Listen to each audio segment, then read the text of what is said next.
We're going to continue in part 2 of the teaching, The Reason for the Season. And I believe that as you get an understanding about what the Word of God has to say about the reason of the season, and as you get an understanding about what Jesus did 2,000 years ago, through his death, burial, resurrection, that he's seated at the right hand of the Father, it'll begin to change your life. And you'll look at Christmas in a different vein, because Jesus was born for you, Emmanuel, God with us.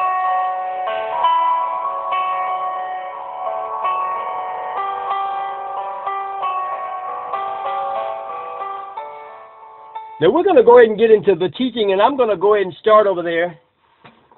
And I'm going to go ahead and start with part 2 of the reason for the season. In chapter 2, Matthew 2, verse 1, it says, "Now when Jesus was born in Bethlehem of Judah, in the days of Herod the king, behold, there were wise men of the east to Jerusalem, saying, Where is he that is born King of the Jews? For we have seen his star." Now God sent a supernatural star so they could be guided to know where Jesus was. And it says, "And if this star in the east, and are come to worship him." Now God sent a supernatural star, man. I mean, that's powerful. Only God could do something like that. Now look at verse 3, and it says that when Herod the king had heard these things, he was troubled. It says, because these things he was troubled, and all Jerusalem with him. Now, Jerusalem was upset about this, man. You know, Herod is the king, so he's intimidated by the very fact that everybody wants to go worship Jesus. Everybody wants to go find this king, the King of Kings and Lord of Lords. And he was intimidated by the fact that, oh man, look, there's another king. And anyway, Satan was working through Herod because he wanted to kill Jesus anyway. Satan was working through him. The demons were working through him, but God had Jesus hid. Joseph and Mary, he was hid for a season, for such a time as this. God will hide you until his purpose is fulfilled, and he won't let the enemy or demons try to attack you and destroy and stop your purpose. God has purposed you. God has sent you to the earth for a purpose and a reason for the season in your ministry, or whatever you call to, apostle, prophet, evangelist, teacher. God has a plan for you. God has a ministry for you, as Jesus has had a ministry in the earth. And it says that when Herod the king had heard these things, he was troubled, and all Jerusalem with him. And when he had gathered all the chief priests and the scribes and the people together, he demanded of them where his Christ should be born. He wanted to find out where Jesus was so he could kill him. See, that was the plan of the devil, demon spirits. In the realm of the spirit, they wanted to destroy Jesus, the seed, into the earth. Because they knew that if Jesus was born, that there was going to be trouble, that we were going to be able to be born again children of God. God so loved the world that he gave his only begotten Son, that whosoever shall believe in him shall not perish, but shall have everlasting life. We were going to have everlasting life. That we were going to be little Jesus Christs running around with authority, doing demonstrations in the earth with miracle signs and wonders, raising the dead, casting out devils, just like Jesus did. And Herod was worried. Jerusalem was worried. And demon spirits were worried because they knew what was about to happen here. They knew what was going on, but they were trying to find out where he was. And it says, and they said unto him that in the Bethlehem of Judah, for thus it is written by the prophet. And thus Bethlehem, it says, but thou, Bethlehem, in the land of Judah, art not the least among the princes of Judah. For out of thee shall come a governor that shall rule my people Israel. And Herod, when he had privately called the wise men, inquired of them diligently. Herod was trying to get information out of them. He was trying to find that baby so he could murder and destroy Jesus. He wanted it so bad. He inquired diligently. Look at that word, consistently. He was on them. He was on them. And it says, what time the star appeared. He wanted to know what time the star had appeared. And he sent them to Bethlehem and said, go and search diligently for the young child, and when you have found him, bring him. See, Herod wanted them to bring Jesus to him so he could destroy Jesus. Now, the birth of Jesus Christ, as the word again, that I may come and worship him. Now, see, Herod was talking about he wanted to come and worship Jesus. No, he didn't. He wanted to destroy Jesus. And demon spirits were working through Herod to try to destroy Jesus.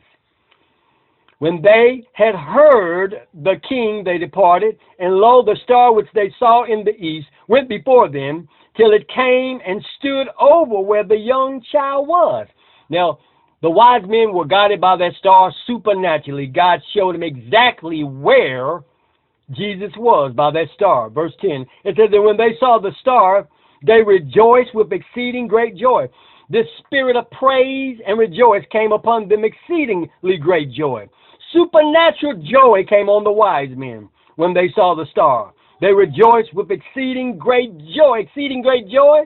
I mean, the joy of the Lord fell on them in laughter and in power when they saw that star. Verse 11, and when they were come into the house, they saw the young child with Mary, his mother, and fell down and worshiped him. They began to worship Jesus. And when they had opened their treasures, they presented unto Jesus gifts, gold, frankincense, and myrrh.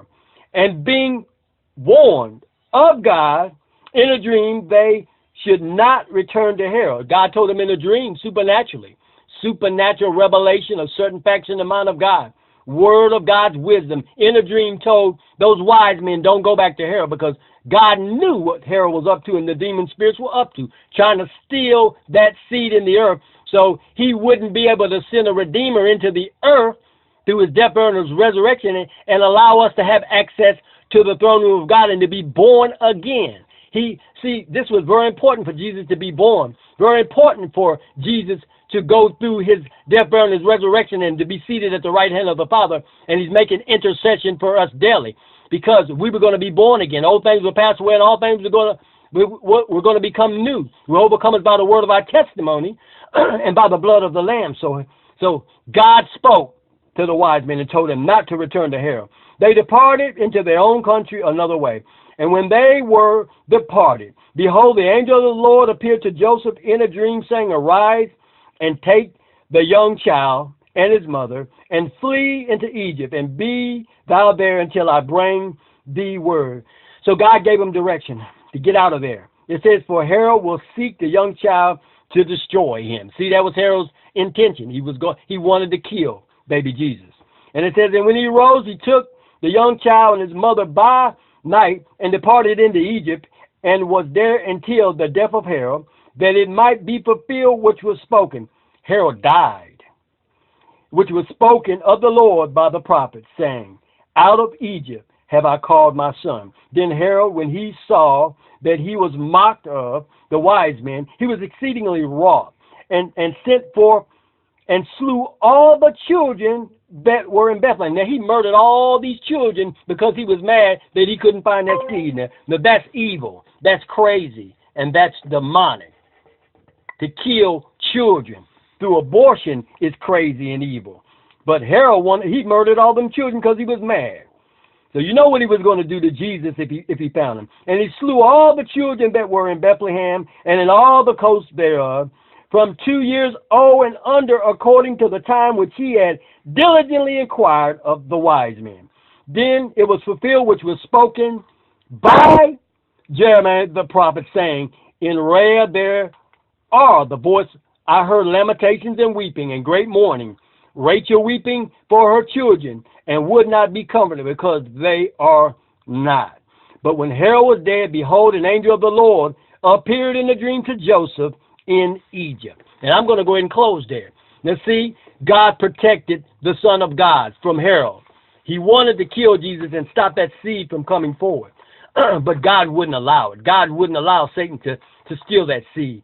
So I'm going to go ahead and I want to tell you that Jesus Christ, he He's Abel's sacrifice. He's Noah's rainbow. He's Abraham's lamb. He's Isaac's well. He's Jacob's ladder. He's Ezekiel's burden. He's Jonah, talking about Jesus, the Son of God, Jesus Christ. He's Judah's scepter. He's Moses' rod. He's David's slingshot. He's Hezekiah's sandal. Jesus Christ is a husband to the widow, a father to the orphan. To those traveling in the dark, he is dark.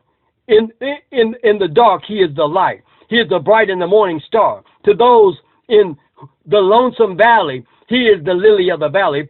He is the rose of Sharon, honey in the rock and the staff of life. He is the pearl of a great price. He is the rock in a weary land. He is the counselor. He is the government, the everlasting Father, the government of our lives. On his shoulders, he is Peter's shadow and John's pearly white city. He is Jesus, Jesus of Nazareth, the Son of the living God. Jesus is the reason for the season.